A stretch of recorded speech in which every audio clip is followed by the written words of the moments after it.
Good afternoon, everyone, and thank you so much for joining us for ManageEngine's first ever IT security talk show. It's really a very big moment for us because we are doing this for the first time. So thank you so much for taking time off from your busy schedules for joining us today and really being part of this initiative. My name is Siddharth, and I work as a product specialist for ManageEngine's SIEM solution Log360. And I will be one of your hosts for today's session, along with Vivin, who is our senior technical evangelist. So really what we wanted to do in today's session was to give you guys crucial inputs and discuss different aspects of SIEM in 2019 and sort of look at different areas that we recommend you to focus on as part of your security response strategy, right? So if you're wondering what makes us competent to host today's talk show, well, it's what we've done in 2018 and the years before that, right? We've been hosting a whole bunch of seminars across the globe, interacting with thousands of administrators. And what we've gained out of doing these events is really a deep understanding of the SIEM market and also what customers and our prospects are looking for in their as part of their IT security strategies. Right. So we did about 44 seminars in 2018 in 26 different countries, meeting over 3,000 people along the way. Right. So we've really developed today's the material for today's talk show based on topics and interactions that we've dealt with over the course of 2018. Right. So this is what we've planned based on these based on what we've learned, right? So this is what we want to talk about in today's talk show. We want to start off by looking at some of the latest challenges and advancements in SIEM, right? I want to talk about this. I'll just do a quick overview for 5 minutes to sort of get you up to speed on what's been happening in IT security over the last couple of years and sort of what to watch out for, especially from a SIEM point of view in 2019, right? After that, I'll introduce Vivin, and he'll talk about how you can audit and secure your Active Directory and Windows environment, right? So he's going to give you some really interesting cases that you can implement right away in your organization if you're not yet doing it, and you will be able to instantly boost security, right? So I promise you that you will have actual action items by the end of today's session that you can take back and implement in your organization. Right. So we're really going to look at practical things, important security events to watch out for in your network. Right. I'm going to give you cases. Vivin and I are going to give you cases that you should be looking out for in your network. Right. It could be that you're using a ManageEngine solution. It could be that you're evaluating a solution. It could be that you are using an other vendor solution. But all the content that we are going to discuss in today's session is really applicable to really anyone and everyone who's interested in achieving effective SIEM, right? We'll finish off this session by discussing some common IT security mistakes that we have encountered in 2018 while discussing with the thousands of administrators. And we'll also give you a list of questions that you should ask your SIEM vendor, right? In terms of capabilities and also in terms of performances and other metrics. Right. So I hope everyone is all settled down and you have no issues with the audio or with viewing my shared screen. I also just wanted to let you know that at the end of today's session, at the end of today's talk show, we will have a live Q&A. So try to keep your questions for the end, which should be in another 40 minutes. So just make a note of your questions and we'll try to answer them out loud live for the benefit of the entire audience. Right. So I'm going to start off today's session for the first 5 minutes, give you an idea of what the state of security response is right now. So I read the Verizon's 2018 data breach investigations report, and this was the most alarming stat that I came across. Right? There were a lot of interesting insights, and I strongly recommend anyone, whether you're an administrator or a CIO, to actually read this report. But this one stat really stood out for me. 68% of breaches took months or longer to discover. Right? Think about how horrifying that is if that were to happen in your organization. If you discovered today that 3 months ago, last November, there was a major data breach in your file server, right? Imagine the repercussions to your business. Imagine the legal repercussions. Imagine what would happen to all your IT security and compliance programs, right? But this is a fact. Verizon found that breaches are taking way too long to discover, right? And with that in mind, I want to come back to one of the most fundamental concepts of security, which is real-time alerting, right? Breaches are taking too long to get discovered and often get discovered by a third party who notifies an organization. But we are missing out on something that is available, which is real-time monitoring and alerting, right? If you think about it, in many of the breaches that have happened in the last few years, if the security team received an alert at the right time, they could have mitigated the damage of the breach. Right. It's obviously not that easy. It's very easy for me to say, hey, if you have real-time alerts, you're going to solve your security problems. If you have real-time alerts, you're going to detect breaches. But there are a lot of challenges today because of the advancements in technology. There are a lot of challenges today that have made it very difficult to practically implement real-time monitoring and alerting, right? I want to discuss 5 major areas which is making it very difficult for security teams today. The first is the loss of visibility as users move to the cloud, right? Today, you have users on Office 365 using Exchange Online. You have users on Azure, AWS, maybe some SaaS applications of Salesforce. Now, remember, all of these applications have user data interactions, right? Imagine if today an employee in your organization jumps into Salesforce CRM, exports the sales CRM data and walks out of your organization tomorrow, right? Can you track that? It's obviously difficult because you don't have that much control on what's going on in the cloud as you would have if it was an on-premise application. And then you have more cutting-edge attacks, right? Attacks are evolving. Just as security solutions are evolving, attacks are evolving, and you have new strains of ransomware which are hard to defeat. You've got a whole bunch of new internal threats that are on the rise, right? It's not that you just have to monitor what's outside, but what's happening on the inside your organization, monitoring each and every one of your users. That is a big challenge. And it's a very important aspect of security today, right? Because we hear statistics that 30% of attacks were because of a malicious insider, right? 1 in 3 attacks. So this is really mind-boggling numbers that we need to watch out for.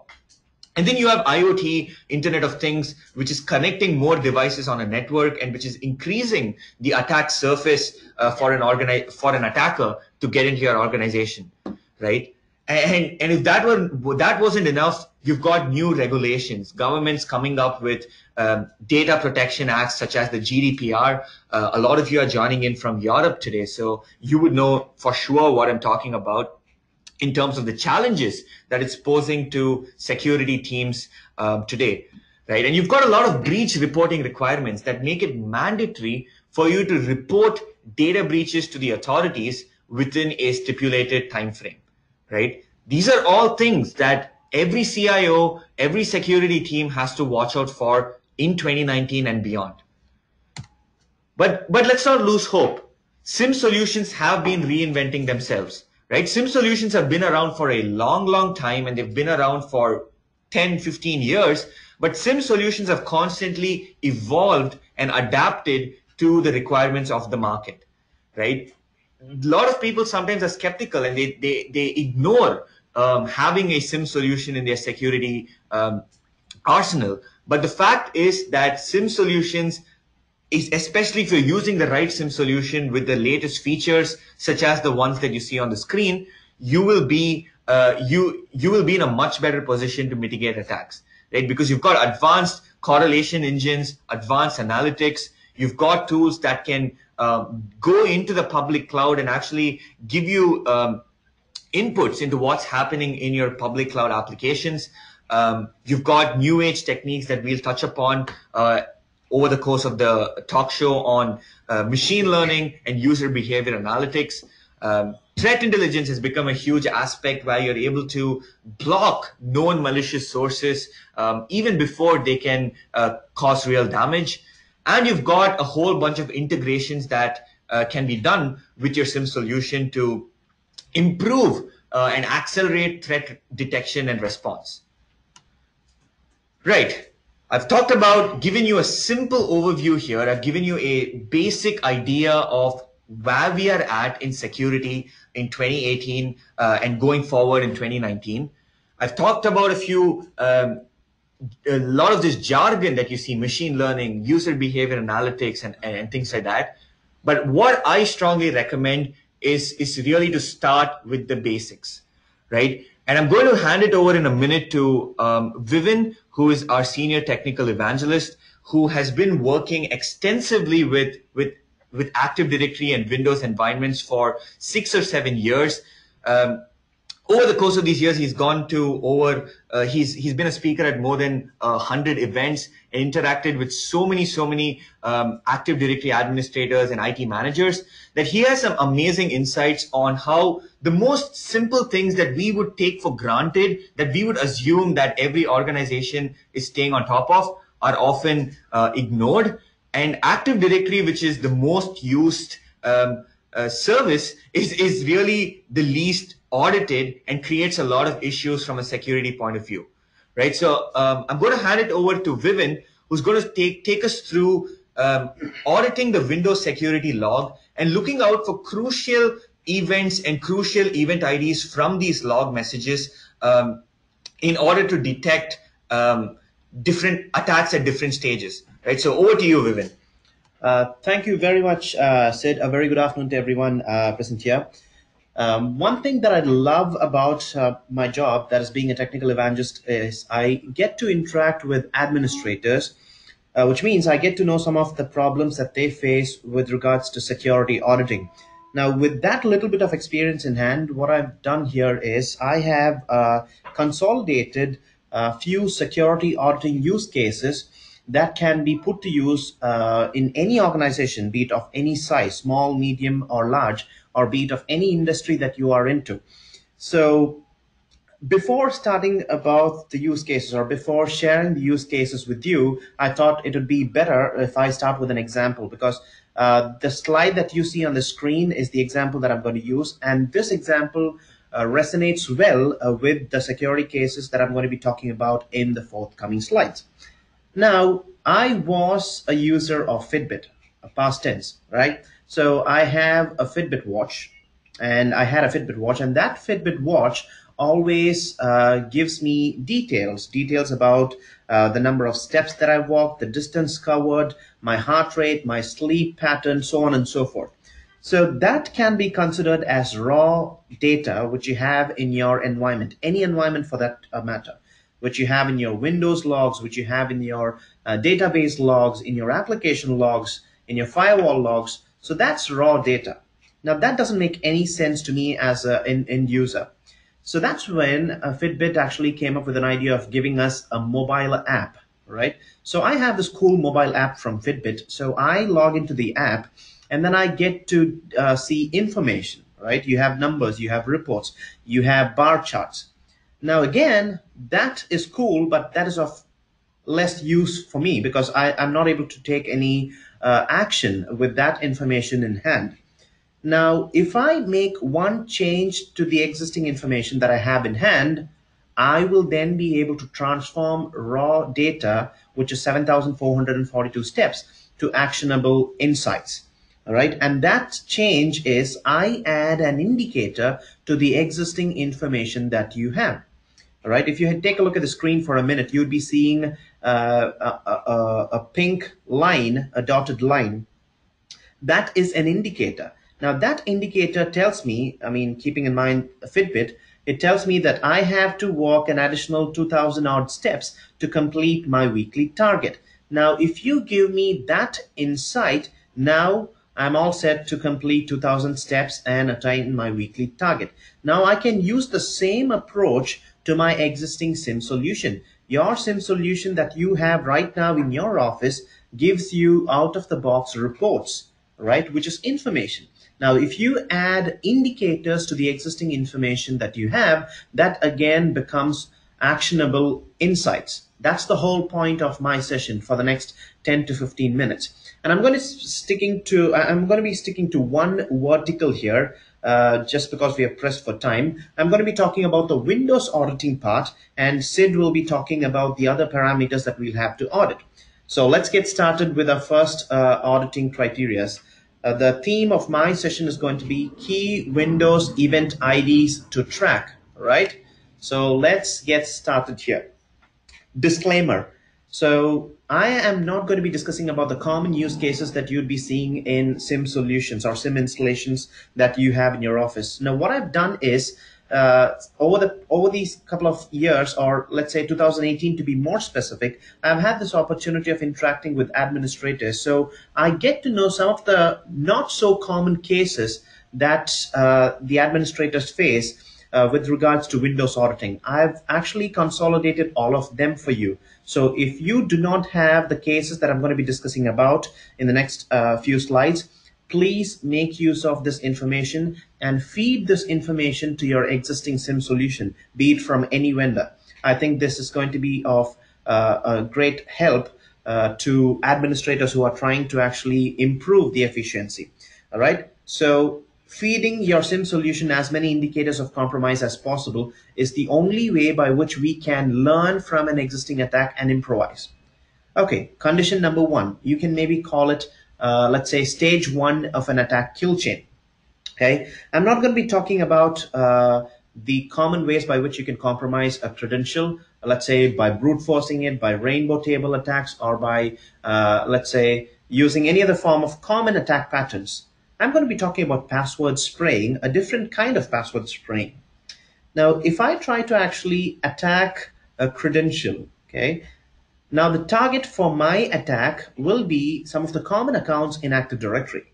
I'm not quite sure whether you have an account by the name of John Smith in your Active Directory organization, but I am 100% sure that any Active Directory installation out there in the world will have an account by the name of administrator, right? And you will have few sensitive admin accounts too. So what I would request you to do is please get the list of such sensitive admin accounts.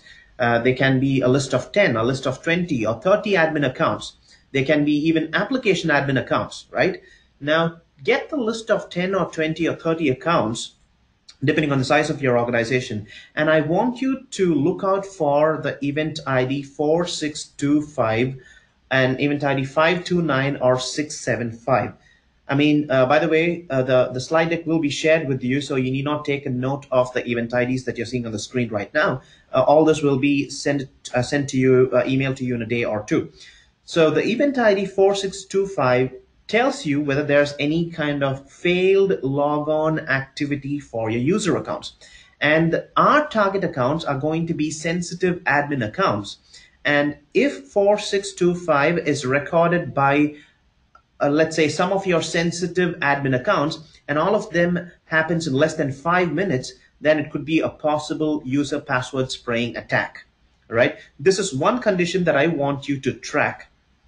So have a look at read information from your security logs, have a look at 4625, and our target is going to be your sensitive accounts in Active Directory. This is one thing that I wanted to share with you, or I can call this stage one of an attack kill chain. That's very interesting, Vivin, especially because I think a lot of people attending today are probably tracking logon events in their organization for various IT audits or for various purposes, but probably are not customizing and tracking some of these more unique cases where you have, as an administrator, have to sort of add these criteria to your SIEM solutions, right? Would you be able to tell me a case where something that is so obvious but happens to be one of the most overlooked security events in Active Directory based on what you've seen in your experience? Oh, yes, that's exactly my second case that I was about to discuss. Now, one thing that I've been observing from my interaction with admins is all of them have complex security cases already keyed in or built into their SIEM solution, and they receive real-time alerts, but they tend to overlook the basics.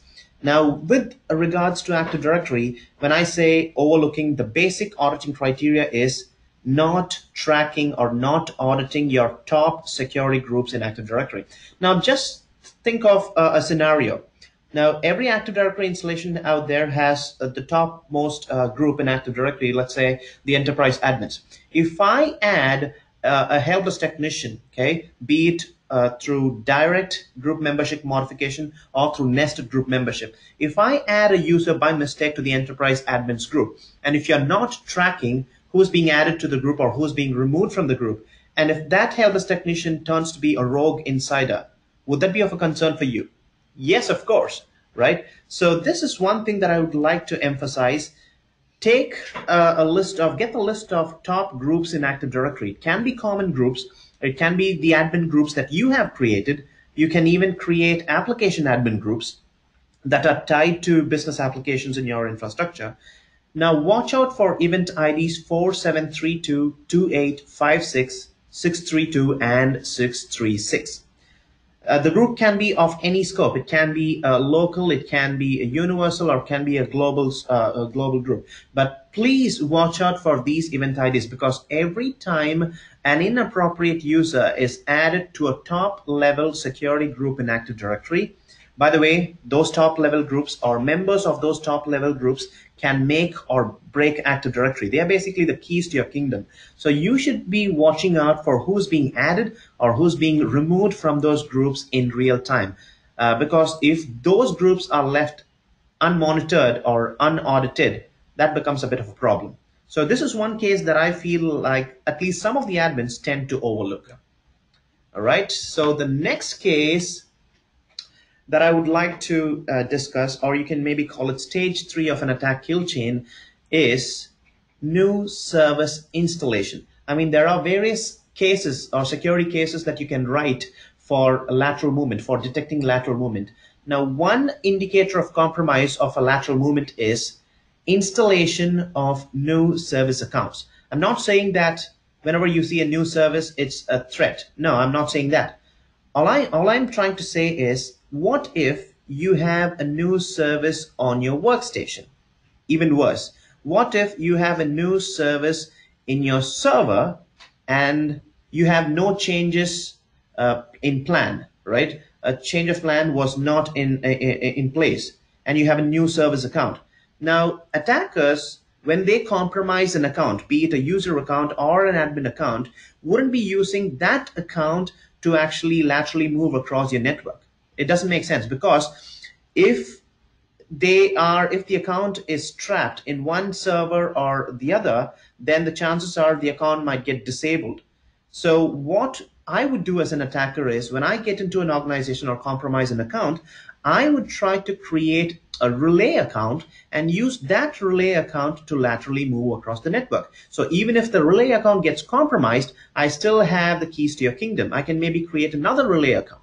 All right. So that's why I want you to watch out for new service installation. And the event ID pertaining to new service installation is 4697 from the security logs of your event viewer. Now, if you see 4697 happening in your workstation, or even worse, in one of your confidential servers, chances are it could be a sign or a possible indicator of compromise, keeping in mind our stage 3 of the attack kill chain, which is lateral movement. So this is one thing that I wanted to share with you, signs of lateral movement.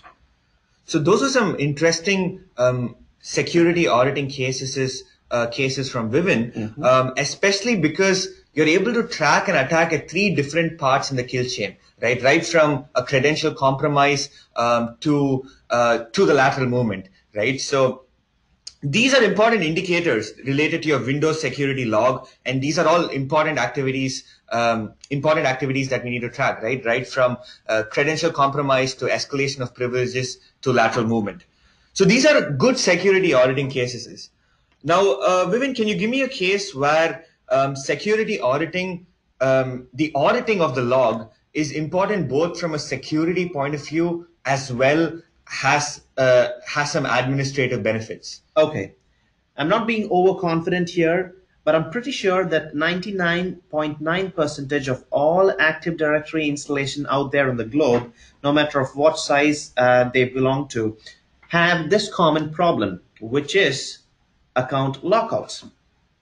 Now, one way of dealing with account lockout is, okay, a user's account gets locked out and the user raises a ticket or gives you a call. It's going to be a call most of the time. So you receive a call and then you verify the user's identity through maybe security questions, and then you unlock the user's account. That's fine.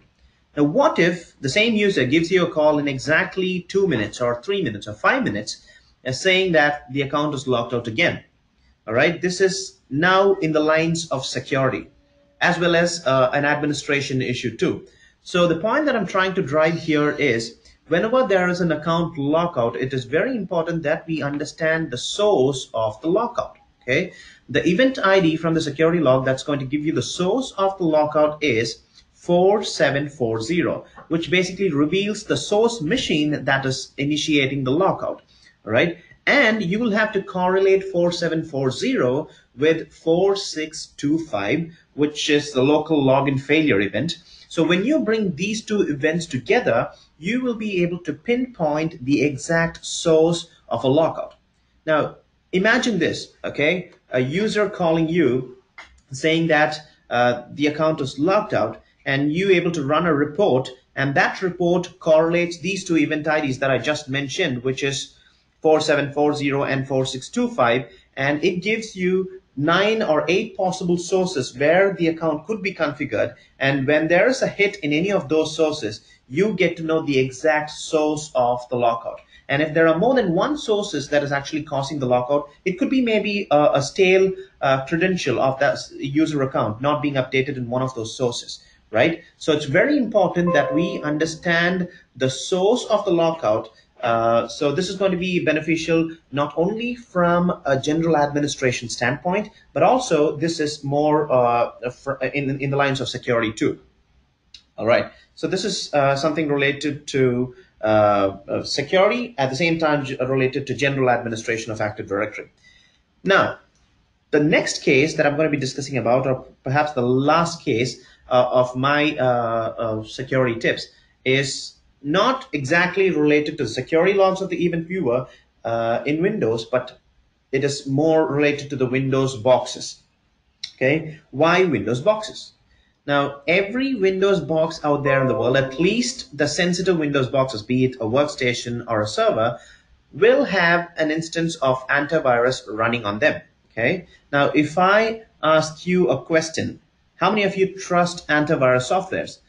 I'd be surprised if I see one hand up, because the age of antivirus is, let's say, 5 years ago or 10 years ago. The era of antivirus is slowly fading, and you have newer technologies taking up or advancing with regards to antivirus. But please do not overlook your antivirus logs. I'm not saying that if you feed your antivirus logs to your log management system or to your SIEM system, you'd be able to detect new threats or new attacks. No, I'm not saying that. Okay. The goal of this specific case, why do I want you to feed your antivirus log to the SIEM solution, is to detect stupidity, right? Yes, you heard me right. To detect stupidity. Stupidity in the part of the attacker. So let's talk an example here. If I am an attacker, right, and if I actually create a payload and I try to deploy the payload in your organization in the form of, let's say, a phishing email or or let's say any form of phishing entity, and if I actually deploy the payload in your environment without testing the same against the antivirus setup that I have in my lab, chances are your antivirus detects the presence of the malicious entity in your network. And if you are actually feeding your AV logs to your SIEM solution, then your SIEM solution alerts you in real time about the presence of a malicious entity in the AV logs. Now, I'm least bothered whether you clean the antivirus or the presence of the threat in the server or not. So let's say you get this notification from your SIEM solution saying that presence of a virus detected in one of your confidential boxes. The most important question that I want you to ask to your event handling team or incident handling team is, how did the virus get to the server? What is the track? It is very important to actually get to the source of this virus. Take it back to the source. Now, when you actually trace it back to its source, it will lead you to a malicious IP, or it would lead you to a malicious extension or a malicious port. Now, all those are useful information. You can very well use those information, categorize them as blacklisted, so that next time you have an approach from the same source, which is blacklisted, you are notified and you know how to mitigate it, right? So this is one case that I would like to stress. Please feed your AV logs to your SIEM solution. It might seem a bit lame, but trust me, there are chances that it could detect stupidity from an attacker. All right. So that's about my case here. But there are certain other entities or certain other components in a network that are not just Windows. You have other platforms like Linux, Unix, and then you have your firewalls, you have your applications. Now, what about the security auditing cases for all of them? Sid is now going to take you through all those security cases, and please make use of these security cases, because whenever you actually feed or equip your existing SIEM solution with more indicators of compromise, you actually improve the efficiency of the SIEM solution. That's the whole idea. Over to you, Sid. Thank you, Vivin. So, as part of working with ManageEngine's SIM solution Log 360, I've seen a fair bit of different environments of our customers and prospects. And as you probably guessed, everyone's environment goes beyond just their Active Directory, right? It's connected, and you've got you've got probably other servers, your Linux and Unix servers. You've got your databases, maybe file servers, web servers. You've got a whole bunch of network devices. You've probably deployed security tools such as threat solutions, DLPs, vulnerability scanners, right? And you've got, like we discussed, you've got cloud applications out there like your Azure, AWS, Office 365, and the like. So really what I'm trying to say is that you want to bring in information from all of these different sources, just as you would have done for your Active Directory, right? Active Directory is a great point for any organization starting to implement a security monitoring plan, because that covers the basics and that ensures that you're protected for a whole bunch of attacks, especially those stemming from an internal malicious actor. But we want to build on that and make sure that we are proactive in knowing exactly what is going on in the rest of our network, and in knowing and having the visibility into activities going on in the rest of our network, right? So I just wanted to use this as an opportunity to tell you that start off, in case you've not yet implemented a solid security monitoring plan in your network, start off with Active Directory, and then try to do the same thing that you have implemented in Active Directory for the rest of the critical sources in your network, right? It basically boils down to three simple steps. You first want to discover the assets. You want to know exactly what you're dealing with in your environment. Maybe you have 4 domain controllers, two SQL servers. You've got your web server, multiple firewalls, routers, switches. You want to identify and discover what you have, and then send logs from all of these different devices to your SIEM solution. And then using your SIEM solution, you can schedule reports, right? You can schedule reports to periodically review security events, to periodically keep a check on exactly what's happening in your network. And I strongly recommend doing this on a daily basis, right? You want your reviewing to be done every 24 hours. And if you have to comply with a lot of standards such as the PCI DSS, you would have to be doing this as part of your compliance audits, right? Think about what we saw in the start of the talk show. We said that 68% of breaches were discovered months after they happened. Now, if you have a daily monitoring process in place, a process where you schedule reports and you see the activities in your network every 24 hours, you will detect a breach maximum with a maximum delay of a few hours. Right? If something bad happened in the middle of the night, you would probably, at worst case scenario, you would detect it in the next day morning's scheduled report. Now, you also want to go one step beyond this and enable real-time alerting so that you can detect misuse as and when it happens, right? Reports are very important. You want to be able to do that periodic reviewing and catch a lot of different, flag a lot of different security incidents. But at the same time, you want to have real-time alerting in place so that you can detect certain things such as ransomware as soon as it launches in your environment, right? So I'm going to give you a few simple cases here.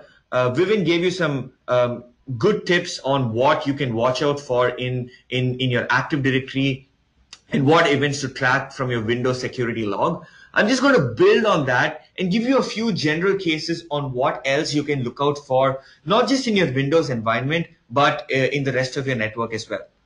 So the first thing that I want to talk about is system events. And Vivin already touched upon this while speaking on the case of lateral movement in an attack. Right? You want to detect any attack inevitably will trigger some system event along the way, right? That makes sense. If ransomware was going to be launched on a machine, it first has to install itself, right? Some process has to start. Maybe a machine would get shut down. Maybe it would restart. Maybe it malfunctions and it restarts multiple times over like 10 or 15 minutes, right? Bottom line is that system events happen as part of attacks. So you must be tracking important things such as the installation of services, installation of software on your servers. If any of your servers are being shut down or restarted, right? Because think about this. If you have a critical server in your environment, how often do you go and start a new service on it, right? You probably never do it, or it's certainly not something that you would be doing on a daily basis. So use all of these. These are things that we all know, and we must translate our knowledge into setting up alerts for indicators of compromise, right? So take this as point number one. Now, point number two is what we are all very concerned about, our data. Data accesses and modifications. Make sure you are tracking this. At a given point, you need to know the four vital W's of who's accessing your data, which piece of data is being accessed, when was the data access made, and if modified, what was the modified value. Right? This is a very fundamental concept in auditing, and you've got a whole bunch of, I think, the textbooks and material on the internet will talk about staying on top of the four vital W's. But this is something that is easier said than done. And you really need to be, you need to leverage technology such as file integrity monitoring and column integrity monitoring to ensure that the data in your file servers and databases is secure and the integrity is maintained. Right? For this, you need to track who is accessing, who is modifying, right? And maintain the entire audit trail. You need to have a proper report for all the data accesses and modifications made, especially when it comes to sensitive data in your organization, right? And in this way, you can set up alerts to detect unauthorized access. For example, if there's financial data that only the CEO and some of the C-level members are supposed to access, you can have an alert set up for if anyone else accesses it, right? Because maybe they escalated privileges and they were able to access, but that user ID was not ever supposed to access that folder on your file server, right? Just something to think about in terms of alerting as well. And then you've got web server activity. This is something that we strongly recommend to our customers because this is often the entry point of attacks, right? Web servers are front end, they're facing your customers, and this is unfortunately an easy access point for a lot of attackers. right? So this is something that we strongly recommend to Log360 customers that, hey, make sure that on a regular basis, you are reviewing your site visitors, the requests that your web server is receiving, files being uploaded and downloaded, because some of them could be malicious, HTTP error codes, right? Because, for example, if you have a denial of service attack, you might see that there's a huge spike in certain HTTP error codes. You should also track known attack patterns, right? SQL injection, cross-site scripting, because these we already know how these attacks happen and exactly what kinds of queries get executed. So make sure your SIEM solution has the rules needed to track these common attacks, right? Because this way you are able to tick off several checkboxes when it comes to attacks, like known attack patterns itself, like brute force patterns and things like that. Make sure you track those.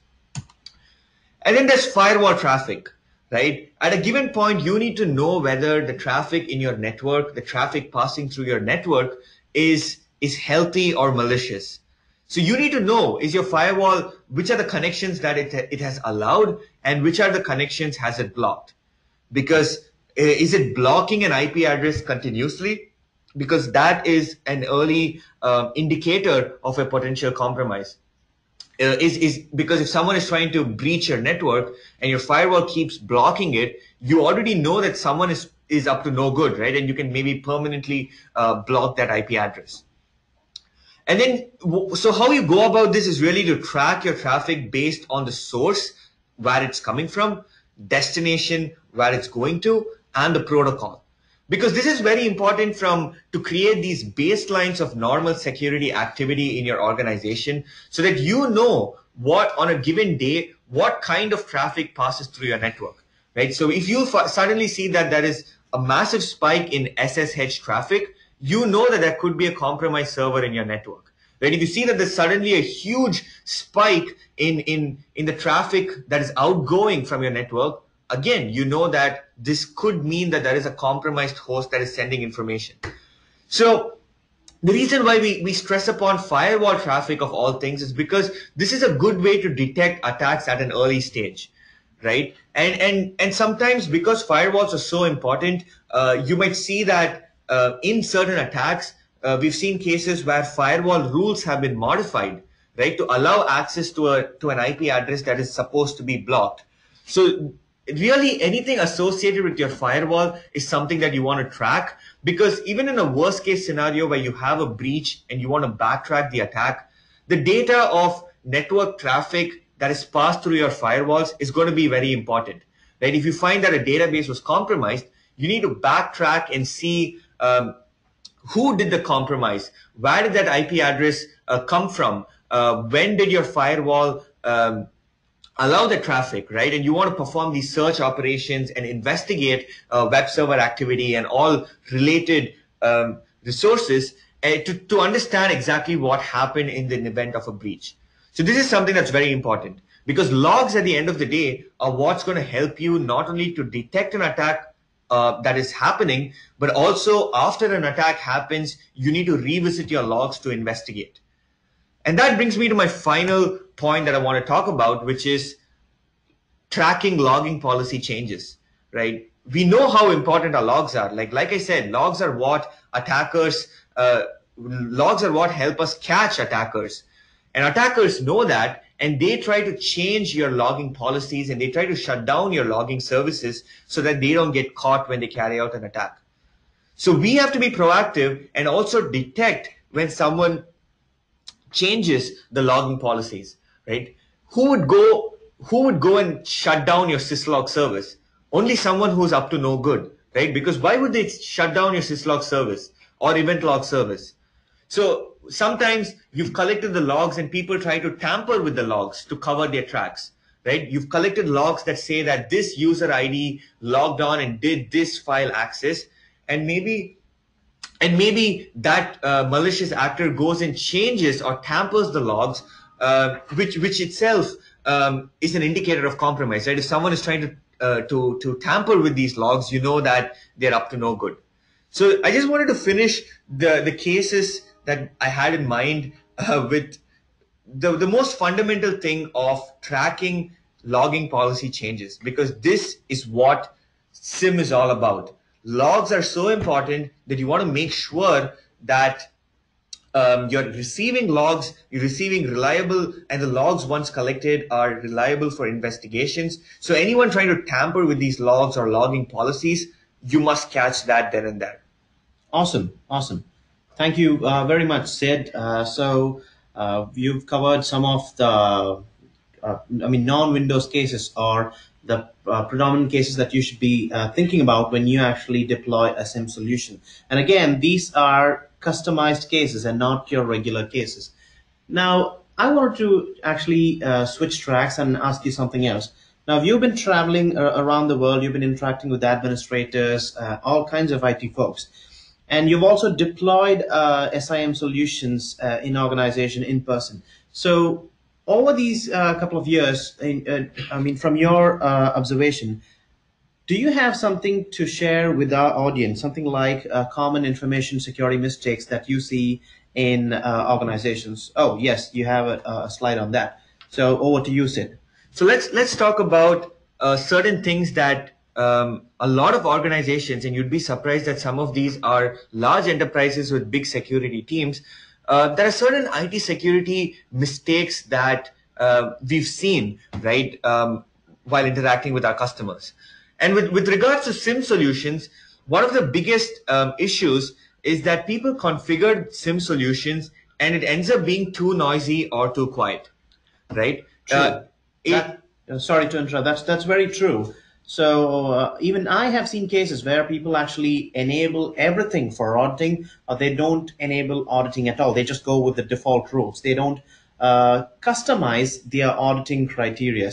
I think introducing machine learning or probably user behavior analytics to your SIM solution will help you strike the right balance of being too noisy or being too quiet. Absolutely. So this really to say that we have to leverage these advancements that we have in technologies such as machine learning and incorporate these technologies in our security tools so that we can combat the advanced threats that there are in today's world. Exactly. Yeah. So that's one mistake that we've seen: too noisy or too quiet. Second thing is that I've noticed a lot of the times organizations end up buying extremely expensive security products to solve very simple problems. Oh yes. Right. Oh yes. Yeah.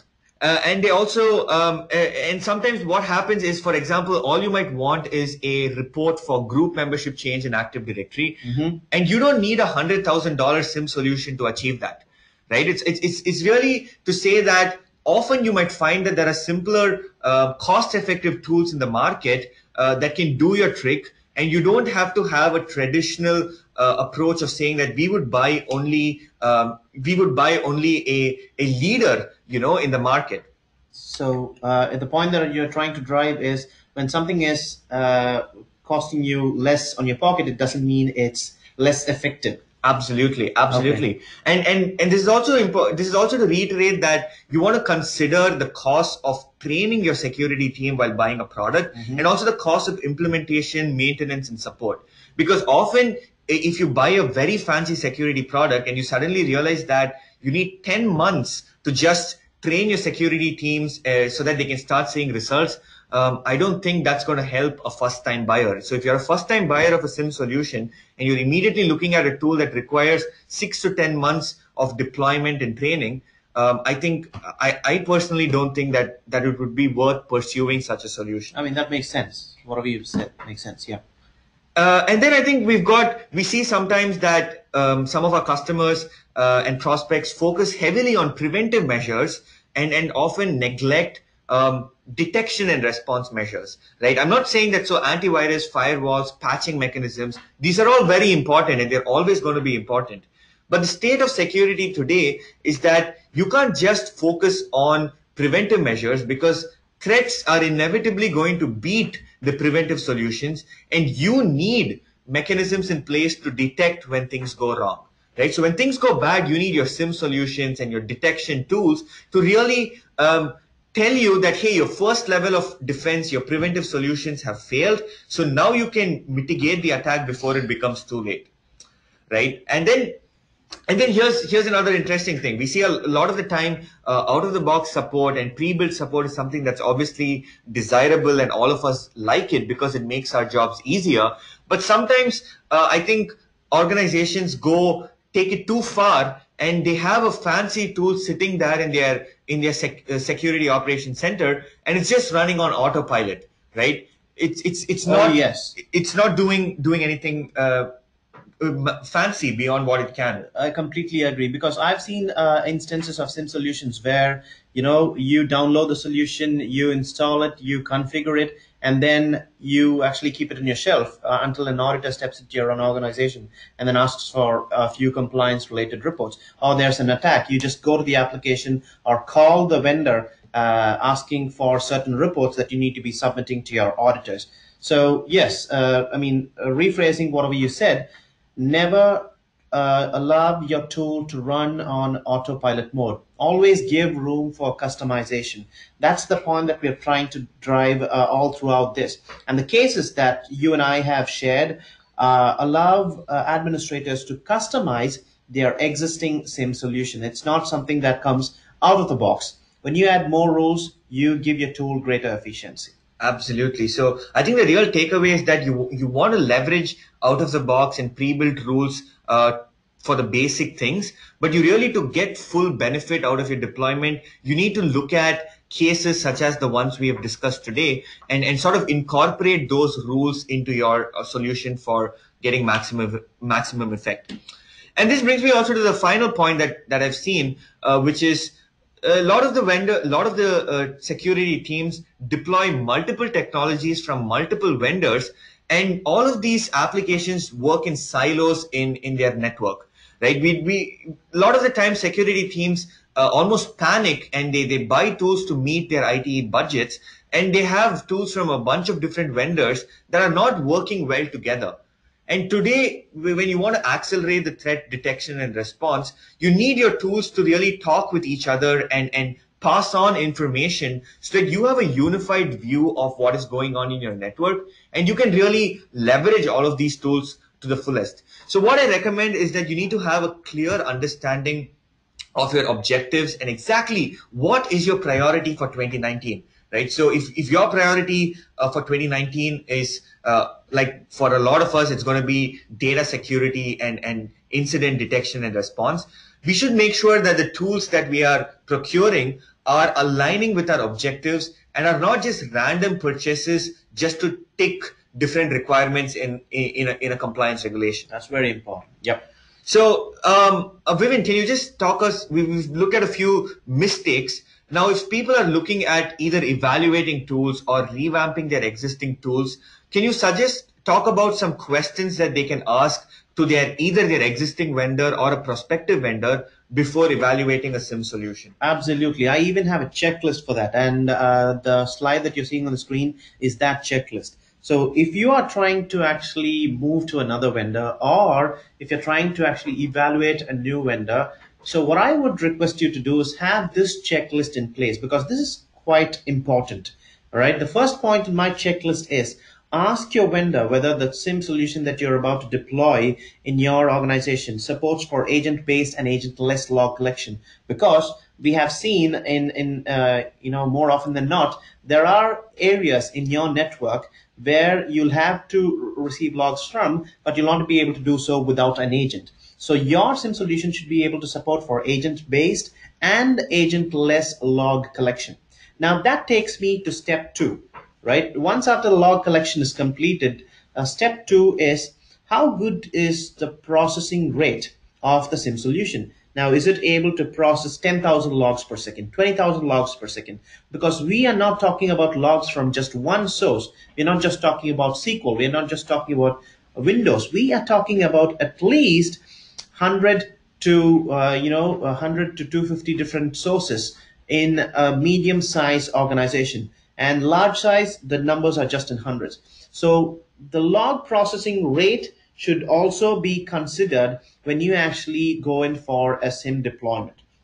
And third point, now certain regulations in certain parts of the globe For example, we have PCI DSS in the US, and you have certain other regulations in Europe, which want you to look at log data on a daily basis. This doesn't mean that you'll have to go through every log on a daily basis. It's just a matter of integrity. So is your SIM solution, the solution that you have deployed, is it looking at log data on a daily basis? Because even if you're not, your SIM solution is actually tracking or looking for log integrity. That's needed.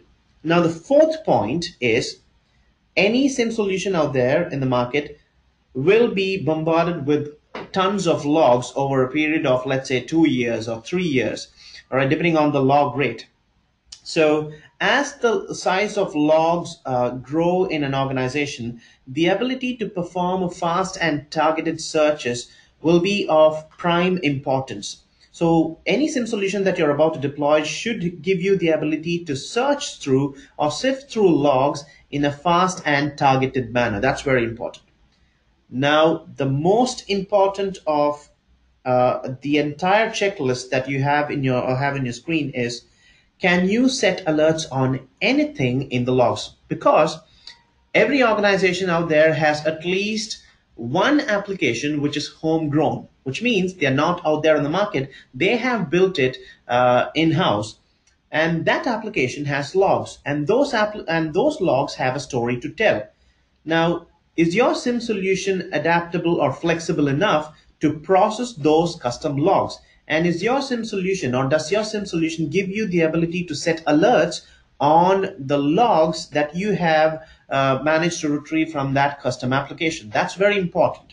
The ability to set alerts on anything, or set custom alerts to be precise. The last point of my slide deck is, how secure is the log storage? Because at the end of the day, if someone is actually tampering with your logs that you've managed to gather from heterogeneous sources, your security is at risk, right? So you'll have to make sure that the logs are stored and they are tamper proof.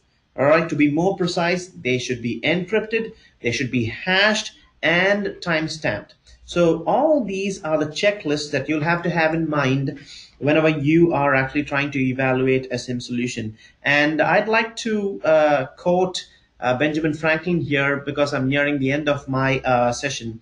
So as Benjamin Franklin said, an ounce of prevention is worth a pound of cure.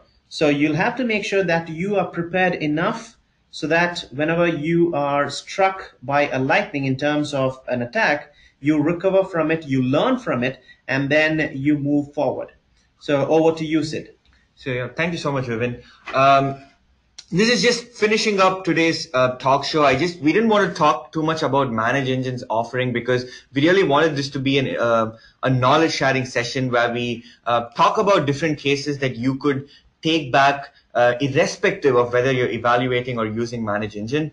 But I just wanted to let you know that we've got a comprehensive SIM solution called Log360, which is an integration of two of our tools, Event Log Analyzer, which is a robust log management tool, and AD Audit Plus, which is a real-time Active Directory change auditing solution.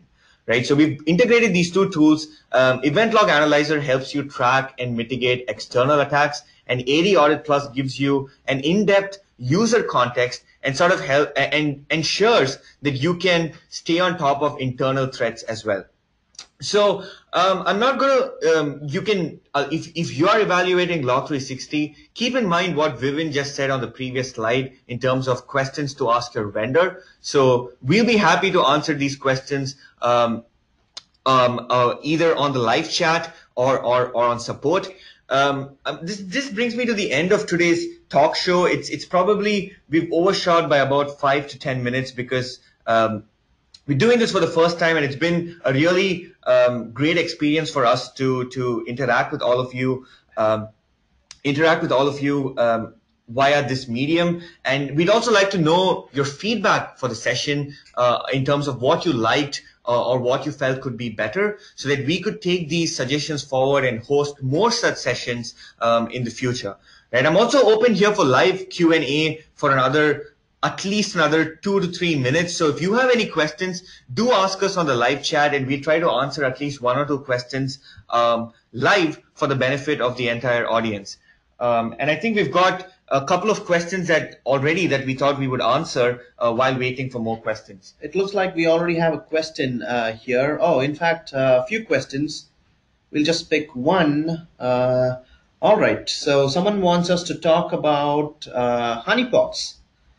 Okay, there are various kinds of honeypots. Now that I've been talking about Windows security auditing. So one honeypot related to Windows would be, I mean, this is not going to again disrupt your production, so you can very well go ahead and do it right now.